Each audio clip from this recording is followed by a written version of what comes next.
তড়িঘড়ি করে ট্রেনে উঠতেই ট্রেনটা ছেড়ে দিল। যাক, মোটামুটি ফাঁকাই আছে। জানলার ধারে একটা সিটও পাওয়া গেছে। ব্যাগগুলো ঠিকঠাক করে রেখে একটু জল খেলেন অসীমা। অসীমা রায়কমলা দেবী উচ্চ বিদ্যালয়ের প্রধান শিক্ষিকা।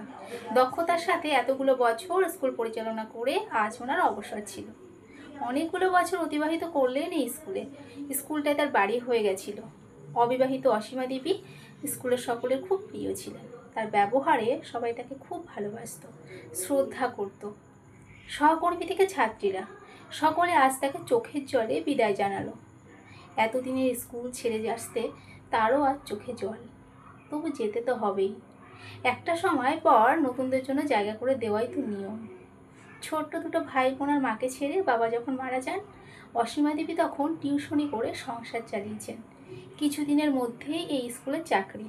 মা মারা গেছেন অনেক বছর। ছোট বোনকে সুপাত্রস্থ করেছেন। ততদিনে ভাই মোটামুটি একটা চাকরি পেয়েছে। ভাইয়েরও বিয়ে দিয়েছে। ভাই অবশ্য নিজে পছন্দ করে রেখে তাকে বলেছিল, তিনি সানন্দে দুজনের বিয়ে দিয়ে দিয়েছিলেন। সে অনেক দিনের কথা।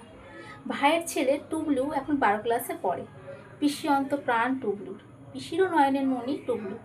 যত কিছুর আবদার সব পিসির কাছে, যত বায়না সব পিসির কাছে। অপেক্ষা করে থাকে কবে পিসি বাড়ি আসবে আর সেসব কথা পিসিকে বলবে। ভাই, ভাইয়ের বউ তাকে ভীষণ ভালোবাসে, মাথায় করে রাখে তাকে। তার কথাই শেষ কথা ওই বাড়ির। অসীমা দেবী একা মানুষ। স্কুলের কাছে একটা ঘর ভাড়া করে থাকেন যাতায়াতের অসুবিধার জন্য। একা মানুষের আবার কী এমন খরচ?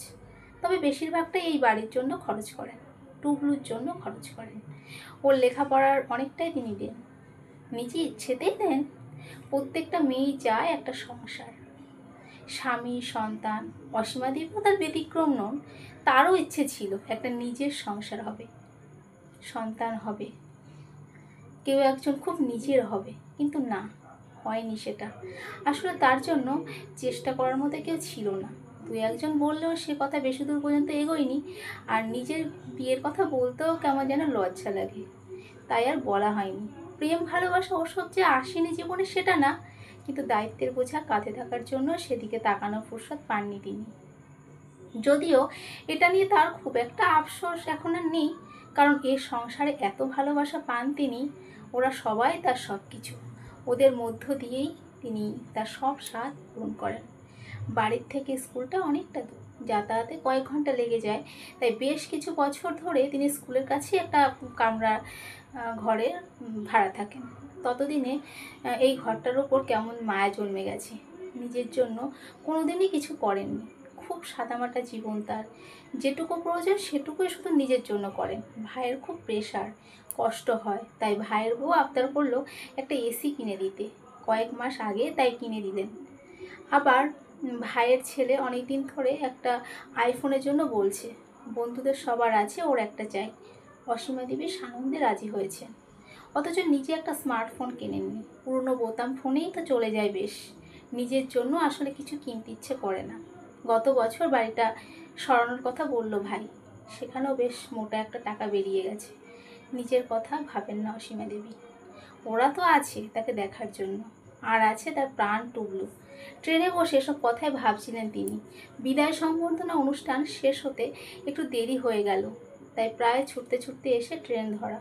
কত কথাই না মনে আসছে। একদিকে এতদিনে স্কুল ছেড়ে যাওয়ার কষ্ট, আর একদিকে কত বছর পর নিজের বাড়িতে নিজের মানুষদের সাথে থাকতে পারা। দুঃখের মধ্যেও আনন্দ। মনটা তাই আজ দুরকম অনুভূতি হচ্ছে। একদিকে কষ্ট আর একদিকে ভালো লাগা। ঠিক ছিল এখানকার সব কিছু মিটিয়ে ভাড়া বাড়ি ছেড়ে দিয়ে 1 সপ্তাহ পর বাড়ি যাবেন। সব জিনিসপত্র নিয়ে একেবারে তখন যাবেন বাড়ি। কিন্তু মনটা যে কিছুই শুনলো না কথা। আজ এত কষ্ট হচ্ছে, ইচ্ছে হচ্ছে নিজের মানুষদের কাছে গিয়ে কষ্টটা লাঘব করার। আজই যে ভীষণ যেতে ইচ্ছে করছে। কদিন পর না হয় এসে জিনিসপত্র নিয়ে যাবেন, সেই ভেবেই ট্রেনে চেপে বসা। আর তার সাথে টুকলোর হাসি মুখটাও চোখের সামনে ভেসে উঠছে। কাল ওর জন্য একটা আইফোন কিনেছেন স্কুলের এক সহকর্মীর সাথে গিয়ে। আজ তাই কাউকে কিছু না বলেই ওদের সারপ্রাইজ দেওয়ার জন্য চলে আসা। সেটাও আর একটা কারণ। স্টেশন থেকে একটা রিক্সা নিয়ে বাড়ির কাছে নামলেন অসীমা দেবী। ভাড়া মিটিয়ে আস্তে করে বাড়ির গেটটা খুলে ভিতরে ঢুকলেন ওদের সারপ্রাইজ দেবেন বলে।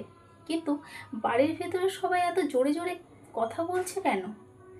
যেন কোনো বিষয়ে ঝগড়া চলছে ভাই, ভাইয়ের বউ আর টুবলুর মধ্যে। কী এমন হলো বাড়িতে, তার কথাই মনে হচ্ছে বলছে।